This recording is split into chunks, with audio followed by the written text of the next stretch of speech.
বন্ধুরা, ঠাকুরনগরের মেলা তো চলেই এসছে। হ্যাঁ বন্ধুরা, আর মাত্র 2 দিনের অপেক্ষা। তোমরা যারা জানো তারা তো জানোই, আর যারা জানো না তাদের জন্য আমার আজকের এই ছোট্ট ভিডিও।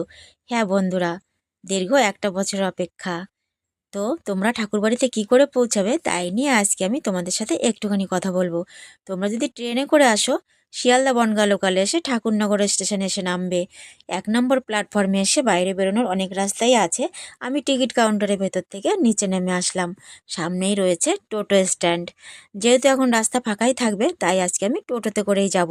কিন্তু 2 দিন বাদে আর টোটো চলবে না, তখন হাঁটা ছাড়া আর কোনো গতি নেই। কারণ হচ্ছে প্রচুর পরিমাণে হরিবোলের দল ঢুকে যাবে।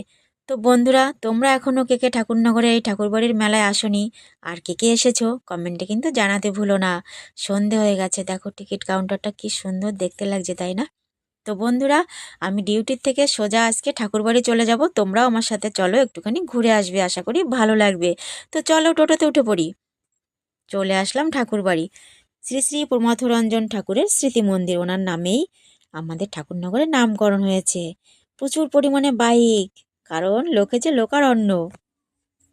পুরো একটা বছরের অপেক্ষা করে থাকি আমরা এই মেলাটার জন্য। কত আনন্দ, কত হয়েছে, কত দেশ বিদেশ থেকে লোক এখানে আসে। খুবই আনন্দের জায়গা।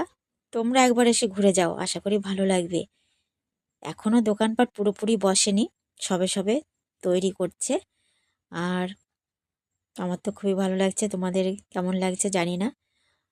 দেখো, হরিচাঁদ ঠাকুরের মেন মন্দির, এই মন্দিরের আদলেই আমাদের ঠাকুরনগরে টিকিট কাউন্টার তৈরি হয়েছে, কিছু বুঝতে পারছো? তো চলো বন্ধুরা, তোমাদের একটু কামনার সাগরের পাড় থেকে ঘুরিয়ে নিয়ে আসি। হ্যাঁ বন্ধুরা, দেখো, এটা হলো কামনার সাগর। এই কামনার সাগরে স্নান করলে তোমার মনের কামনা পূর্ণ হয়ে যাবে। তাই তো দেশ বিদেশ থেকে এত ভক্তরা আসে এখানে একটুখানি স্নান করার জন্য, কত কষ্ট করে। কি সুন্দর শান্ত পরিবেশ। তবে বন্ধুরা, 2 দিন বাদে কিন্তু এই শান্ত পরিবেশ পুরো হইচই অশান্ত হয়ে যাবে, বুঝেছো? কারণ হরিবোলোর দল ঢুকবে না তো, তখন আর এখানে পা রাখার জায়গা থাকবে না। তো বন্ধুরা, রাত হয়ে যাচ্ছে, আমার এবার বাড়ি যেতে হবে। তো তোমরা এবার মেলায় আসছো তো?